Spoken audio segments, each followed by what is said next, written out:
Hi guys, and welcome to episode 6 of our Dark Souls 200% walkthrough, where hopefully we're getting every item and most of the secrets in the game.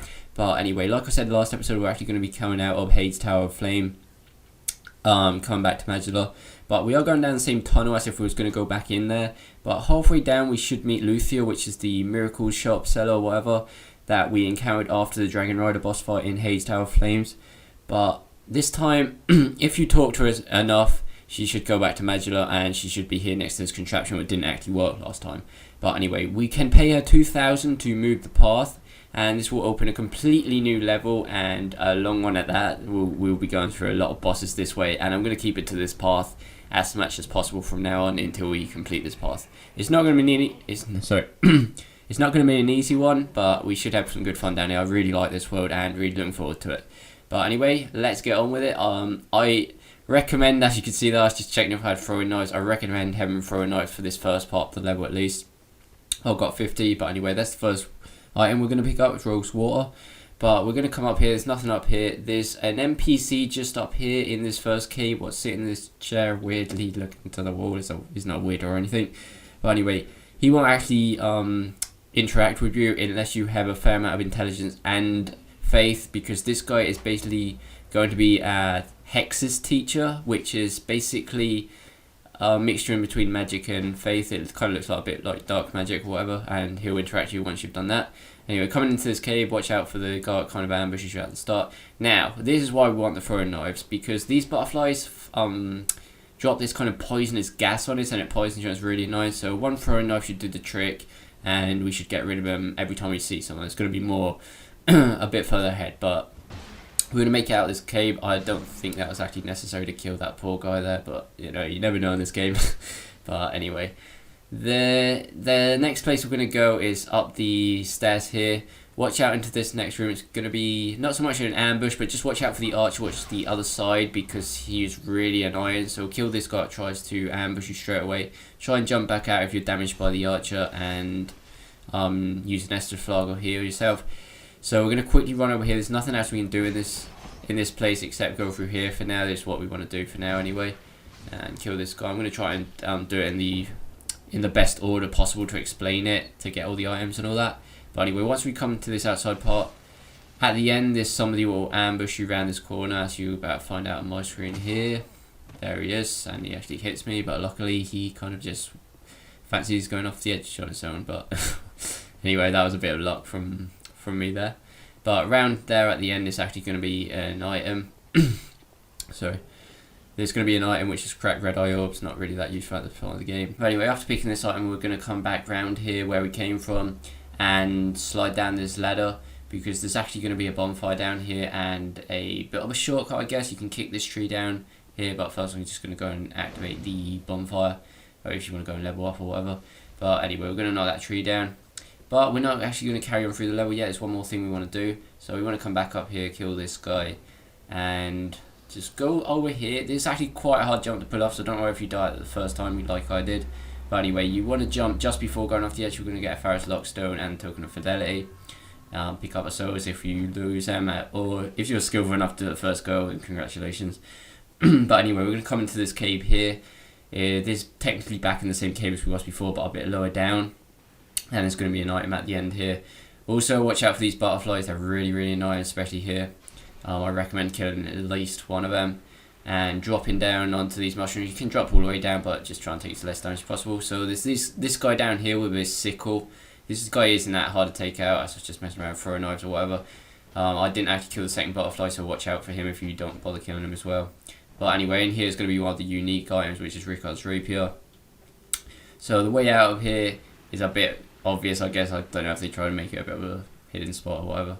It's me trying to figure out where this butterfly is really pissing me off. But anyway, you just press the X button on PlayStation and the A button, I think, is on Xbox. So, and come out here, the wall should move. We're going to get, say, a large sword nameless Souldier or whatever. And we're going to get in this metal maiden or whatever they call these kind of cages. But anyway, you get in these cages and it will bring you back up. So technically, through this wall, straight in front of us, you press the X button again, like last time. We're going to be where that archer was, the other side of the room we was last time. So once you take all these guys out, there's a few items in here you want to pick up. That ladder I just seen there's the way out. We'll be going up there in a minute. But anyway, first take out everybody. It's not too many people, and it shouldn't be too hard. So there's 1 or 2 items in here. There's Soul of a Nameless Soldier and a Lifegem. It's me just messing about that wall there. But anyway, and over here's Bandits Knife. Nothing really too interesting if you want to skip this part, to be honest. But now we're going to go back up to that ladder I showed you before, just to get out of this place, and we should be quite close to the bonfire again. But there is, I believe, yeah, there's this last area. This is why I recommend lighting the bonfire before, because we're basically going to land at the start of the level after we jump down here, and that tree we will knock down is going to come in really useful. So there's one more item over here, Poison Moss and Lifegem. And now don't worry about jumping all the way down. You shouldn't die. But here's that tree we knocked down before, so we can get straight across to where that bonfire was, which comes in really useful instead of going through that annoying building again or whatever. But anyway, this is where the real part of the level starts for me, I guess, the harder part of it, and where you probably have most trouble and maybe getting lost. This level actually divides into 2 bosses, but I'll show you where both bosses are, but we're not going to do one of the bosses, because technically it's in a different stage or map or level, whatever you want to call it. And I would have done it, but the video has been going on for quite long anyway. Yeah, I think this video lasts about 15 minutes or so. But anyway, before going across this bridge, as you see, we went to the left and picked up a large soul or whatever. It's just a soul for souls if you want to get that or not. There's the first dual sickle guy we're going to find. These are really easy to beat. Just be patient, let him do his attack. Normally it's a double slash or a double like slash sorry, a vertical slash to the ground, and it's really easy to dodge it. You don't need a roll or anything. So just here under this poison butterfly, I should have probably really took that guy out. There's going to be an item, and over here is going to be two dual wielding sickle guys. I had a bit of trouble taking these guys out, so I fast forwarded this bit quite a bit. And as soon as you take those guys out, you want to come over here to the far corner and pick up the Aromatic Ooze.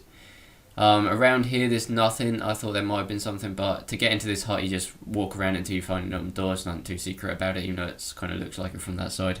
But anyway, Morningstar and a large sort of Nameless Soldier. So there's where the path divides. I'm just going to show you some of the stuff what's up here. Sorry, I'm starting to lose my voice. But anyway, there's an ambush up here with loads of these little guys. If you come in here where this lever is, somebody's going to jump from the roof, so watch out for that guy. And we're actually going to leave that lever alone for a while. That's to go to the boss where I am actually going to show you how to beat him where he is. I'll actually show you where this other guy is as well. But that's exactly what we're going to do now. I'm going to go and show you where the other boss is in the Purgatory. That place is basically just the boss, and that is the whole area. But I'm not going to do this boss. It's not really much of a hard boss or anything to figure out. I'm just going to show you how to get there now. So we're going to come back down to the first area across the first bridge, and we're going to turn to the right where there's this other little bridge, and there's a few guys here, little guys. If you just hang around this bottom zone too long, this other sickle user will come down. It's not too hard to beat really. It's just a few hits, wait until he attacks like always, dodge it, and then get 1 or 2 attacks in. Don't be too greedy with these guys. Are quite dangerous if they actually hit you. But anyway, first we're going to carry on straight here because this unique weapon, it's the Notched Whip, which if anybody was really interested with that, not really interested, and I don't really see much use for that weapon. But anyway, back down here, we're going to actually go to the mountains to the right. There's going to be a really bad ambush here, probably one of the worst in the game, I'd say. Just really watch out for these guys. There's probably at least 5, maybe 6 of them at once with whips and sickles, and especially if you go too far in here, there's going to be another 2, I believe, or 1. And you got to be really careful. You can make it if you run past them, just speed run the boss, but I really don't recommend it. It's quite hard to get into the actual door. There's going to be a red phantom up here. I'm not actually going to kill him in this video. It shouldn't be too hard to kill him, especially if you've got miracles and magic. But anyway, I just wanted to pick that item up, and now we're going to head back to that lever I said before. Basically in that door where that red phantom is, it's just the boss directly, and that's about it. But anyway, this lever is going to pull this massive drawbridge down. We're going to go across. There's actually a bonfire in this first cave, but it's locked by a key we'll be getting in a bit, not too long. I think it might even be the next 3 items when I'm to the key. Well, I'm going to show you it here anyway. This ain't the key. This is what is this? This is a magic mace and Titanite Shard. I recommend coming in this cave if you want that and just sorting something out for later. As you can see, these are the typical skeletons what revive unless you kill their kind of like mage leader, which is going to be this guy just here. So once we kill them, they're not going to spawn anymore, and I believe the mage doesn't spawn ever again. So anyway, we're going to come back out to the bonfire. This time we're going to come across this bridge. Watch out for the archer, which is at the top of the hill. It's really annoying if you don't do it, and be careful and patient.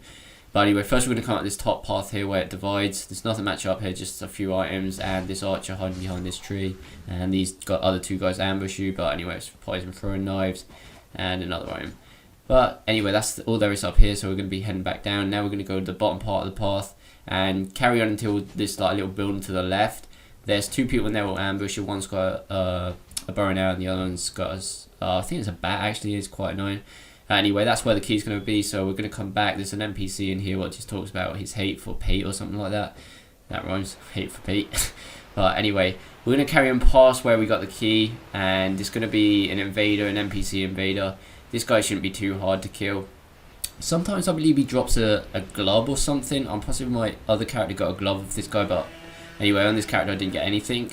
But anyway, so now we're right near the boss, but we're actually not going to do the boss straight away.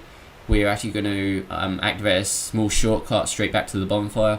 So we're going to come under here where this waterfall is. To the left here in this fog gate is going to be the boss, but anyway, we're going to come up here, and now we're in the other side of the cave.